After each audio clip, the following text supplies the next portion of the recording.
high danger scoring chances that you're giving up? I know there are a lot of sites and people that track those, but in terms of what you see and how you track those, do you think they've come down since you took over? Are you feeling good about where they're at? Well, the site that we use is specific. There's eight programs on it that I use. And so one of them is zone time, and the other one is what's called red zone scoring chances. What's dramatically down is red zone scoring chances. And that's significant. So that means that that area from top of circle to the goal line to the goal crease area has dropped dramatically. Which usually means that you're not spending as much time in your own zone. So are we doing better there? What's called packing it in? Yeah, we're packing it in. But we're going to have to be better at less D-zone time. We're still not where the top teams are as far as time in our zone. There's a little bit too much time, but we are really negating what's called red zone chances for sure. Much better than we were before. And I don't know what was played here before, but we play a layer system, meaning that if you're going to come through us, you got to come through us 3 times. That's kind of what we're trying to build here, is a layered system of defending, partial man-man and partial zone too. So trying to get that done right here.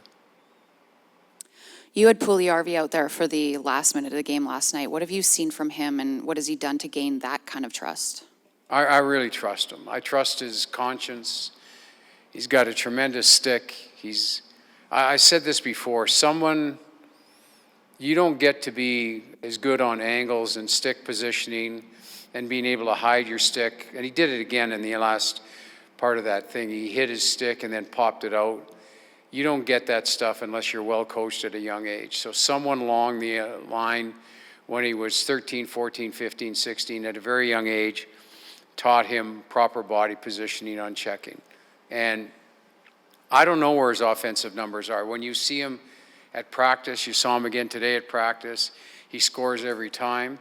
You're hoping that that leads into stuff in the NHL, but right now he's a trusted player for me, and we're working really hard with him on killing penalties.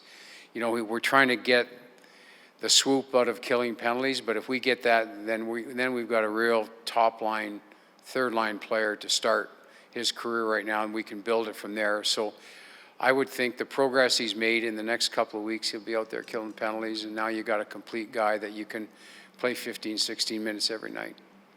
Hitch, what's your rationale for goaltenders? You've been in situations where you play one guy. You've had a goalie. You've had Philadelphia where they never seemed to know who the goalie was going to be. Yeah, we knew there was 9 of them. Yeah, and yet Chuck Manick turned out to be a pretty good goalie, and I don't think was a great career in the NHL. So what's your rationale? And in today's game, can one goalie play a starter play all the time? It seems like the better teams have 2 rather than 1 and cross their fingers. Yeah, I think it's different in the East than it is in the West. I don't believe that a one goalie can play. You can't play a one goalie system in the West. There's too much travel. It's too hard. There's too many late nights. I think you gotta have a focus of using 2 guys. For me, it's always just been a feel. We're going to reward Koski for the shutout, so he gets to play, and it's always been this reward for really good play. But I really believe in a rhythm. I really believe that there has to be a defined gap all the time for your second guy. And I don't know who it is, but I don't think you can go any longer than 8 or 9 days without that guy playing. So if you're playing 3.5, 4 games a week, that guy's got to play 1.5 games, or in some cases 2 games.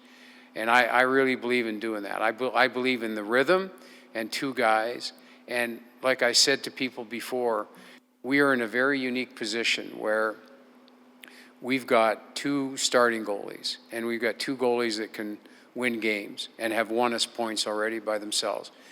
So it's a strength, and we're going to need that strength moving forward. And we're going to get really tested here before Christmas to see what we got. But if a guy gets a shutout, unless it's back-to-back, I try to reward him. So if you only have one, then as a coach, it's easier for the coach, I guess, because he plays them all the time, because he's the backup doesn't play much, but has he always got his fingers crossed, and if you only have one goalie, that he doesn't get hurt? Well, I've made that mistake, Jim, because I've run with a guy, and he played very well, and I left a guy out for almost 4 weeks, and the starter got hurt. The guy went in and had a tough go, and he had a tough go, and we had a tough go. It was a mistake. I didn't put him into the rhythm, and we suffered because of it, and I'm not going to make that mistake again. Ken, you know, the team's gone 7-2-1. There's a lot of positives right now, but you're always looking to improve aspects of the game. How challenging, given the limited full practice time, you had a designated practice today or an optional today, is it to maybe try to implement some changes to tweak things if you wanted to improve, hypothetically, with special teams, like with the power play, which is on a bit of a slide? Yeah, well, personally, I think we're at 60% of what we're capable of right now, which is we're doing fine right now. We're doing okay, but there's a marked improvement that in certain areas that we need to get better in. Both ends of special teams, penalty killing's coming ahead of the power play right now. The power play, this power play gets more quality scoring chances than any I've seen, and we're not finishing, so that's a little bit snake bitten for me with the quality chances even we got yesterday that led to frustration towards the end. But I think we'll get better when we start to practice more, and we are going to have opportunities to do that. So that's going to, every time we practice stuff, we get better right away. And you can only do so much by video or so much by short practices. But I think once we get into extended sessions on the ice, we're going to get better quickly. I'm left every game with, I know coaches are a little bit anal that way, but I'm left with a litany of stuff that needs to get better to get perfection or close to it. That's what we were always looking for. And I just think that we're probably at 80%, 90% effort, but on execution, we're in the 60s. And for us to get to the next level, we're going to have to get past those 60s.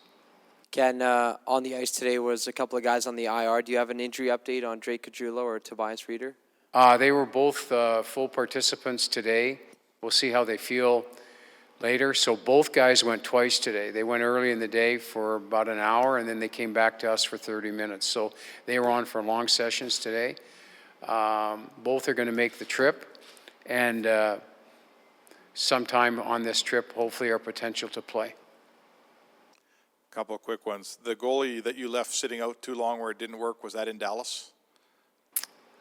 I did it twice, actually. That's how smart I am. And,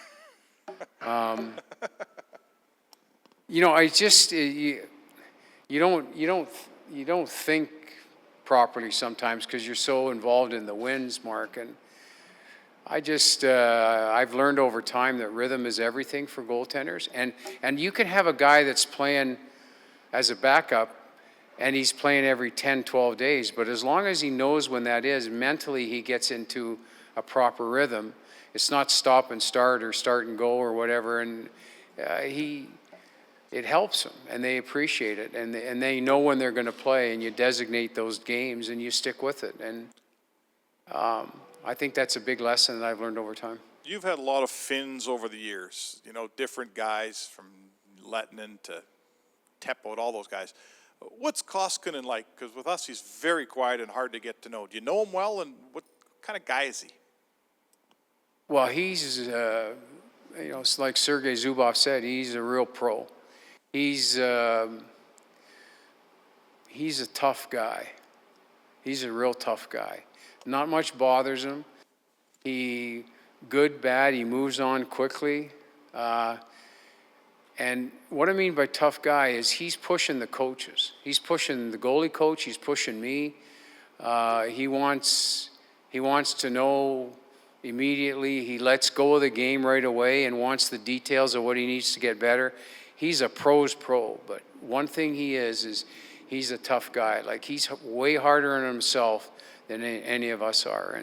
And that's what Zuby said. He said he's a guy that you're never going to have a problem with preparation or analyzing his performance because he's going to be way harder on himself than you're ever going to be. Do you have your goalie sorted out for this trip? We're playing Koski tomorrow, and then we'll see. But certainly one of the next 3 Talbs is getting in, whether it's in Winnipeg or back home against Philadelphia.